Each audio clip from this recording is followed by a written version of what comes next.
यो egoist, कैसे हो आप सब। अगर आपको लग रहा था कि ब्लू लॉक अपने पीक पर पहुंच चुका है तो चैप्टर 347 पढ़ने के बाद आपके होश उड़ जाएंगे। आज हम ब्रेक डाउन करने वाले हैं ब्लू लॉक चैप्टर 347 जिसका टाइटल है destiny. Guys, finally the match ends here.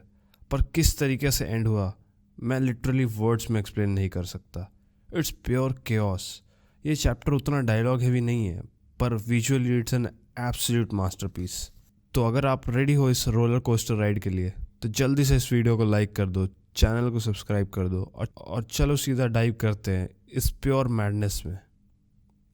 तो चैप्टर की शुरुआत में हमें मिलता है एकदम डिमोनिक लुकिंग रिन। उसकी टंग बाहर है, आंखों में अलग ही जुनून है और वो बिल्कुल रेडी है। फिर अगले ही मोमेंट रिन और इसागी दोनों एक साथ हवा में जंप करते हैं बॉल को इंटरसेप्ट करने के लिए। और गाइज, उसके बाद जो पैनल आता है ना, I swear it is easily in the top 5 blue lock panels of all time. एक तरफ हमारा ईगोइस्ट इसागी जिसके आसपास उसके सिग्नेचर पजल पीसेस फ्लोट कर रहे हैं, और दूसरी तरफ रिन जिसका डार्क मॉन्स्ट्रस रेज और स्क्रीन फट रहा है। दोनों एक दूसरे की तरफ देखते तक नहीं है, उनकी आंखें सिर्फ बॉल पर लॉक है और वो दोनों एक साथ शूट करते हैं। उनके कंबाइंड शॉट का इतना सारा फोर्स था कि बॉल के आसपास लिटरली लाइटनिंग बोल्ट्स अपीयर होने लगते हैं। पिच पर खड़े शीडो और बाकी सब प्लेयर्स पूरी तरह से स्टन हो जाते हैं। गोलकीपर रेनॉयर जंप करता है पर बॉल उसके हाथ से दूर सीधा गोल की तरफ रॉकेट की तरह निकल जाता है। अब यहाँ पर सबको लगा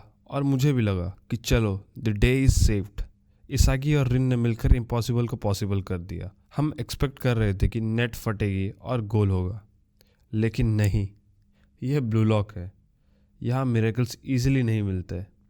बॉल सीधे जाकर क्रॉसबार पर हिट करती है और बाउंस होकर दूर चली जाती है। उस मोमेंट पर रिन और इसागी का फेस देखने लायक था।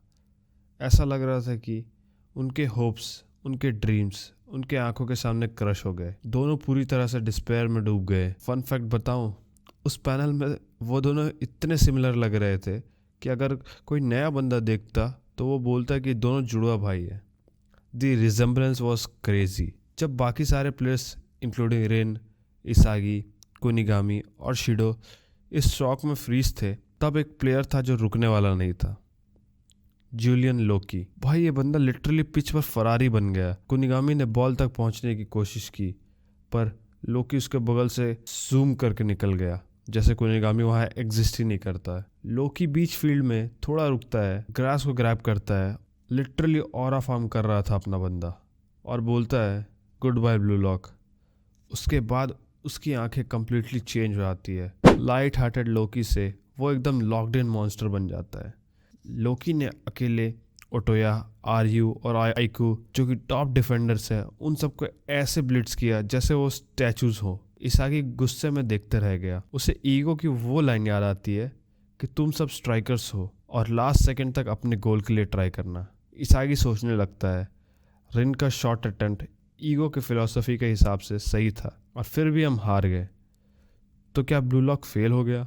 और उसके सोचते ही लोकी बॉल को गगामारू के पास शूट कर देता है। जापान का गोलकीपर भी उस स्पीड को नहीं रोक पाया और गोल। रेफरी की विसल बजती है।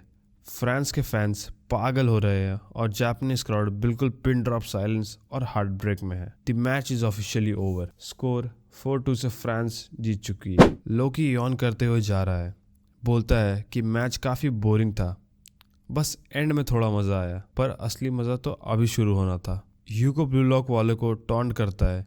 वो बोलता है कि तुम सबकी डेस्टिनी थी यहाँ आकर फेल होना और तुम्हारी फिलॉसफी कम्प्लीटली यूजलेस है। पर तभी पीछे से आवाज़ आती है इसागी योइची। हमारा बॉय हारने के बाद भी ट्रैश टॉक करने से बाज नहीं आता। इसागी लिटरली उसके मुंह पर बोलता है तेरी डेस्टिनी की थ्योरी भी उतनी ही बकवास है। तू मुझसे 1-on-1 में हारा था, तो सिर्फ एक सेकेंड बेस्ट बास्टर्ड है। हारने के बाद इस लेवल का कॉन्फिडेंस सिर्फ इसागी में हो सकता है।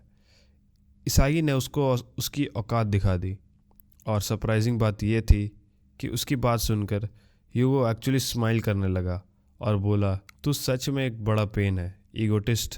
ये राइवलरी अब नेक्स्ट लेवल पर जा चुकी है और यहाँ पर चैप्टर एंड होता है। नेक्स्ट चैप्टर का टाइटल है दिस इज़ इट। मैं पर्सनली बहुत ज़्यादा एक्साइटेड हूँ ये देखने के लिए कि ड्रेसिंग रूम में क्या होने वाला है। ईगो का रिएक्शन क्या होगा, क्या वो रिन पर गुस्सा करेगा या इसागी पर, या फिर वो कुछ अलग ही मास्टर प्लान बनाएगा। और कुछ लोग बोल रहे हैं कि शायद नागी का एपिसोड नागी साइड भी स्टार्ट हो जाए, पर आई रियली होप हमें पहले ड्रेसिंग रूम का केओस देखने मिले। बेस्ट पार्ट, नेक्स्ट वीक कोई ब्रेक नहीं है, तो हमें लंबा वेट नहीं करना पड़ेगा। आप लोग इस चैप्टर को 1 से 10 के बीच में क्या रेट करोगे? मुझे पर्सनली एंड इसागी वाला मोमेंट बेस्ट लगा। कमेंट करके अपना फेवरेट पार्ट ज़रूर बताना। अगर इस वीडियो पसंद आई हो तो लाइक ठोक दो, और ऐसे ही ब्लू लॉक कंटेंट के लिए चैनल को सब्सक्राइब कर लेना। स्क्रीन पर मेरी एक और वीडियो पॉपअप हो रही होगी, जाओ उसे भी चेकआउट करो। तब तक मिलते हैं नेक्स्ट वीडियो में, तब तक के लिए keep reading and stay awesome.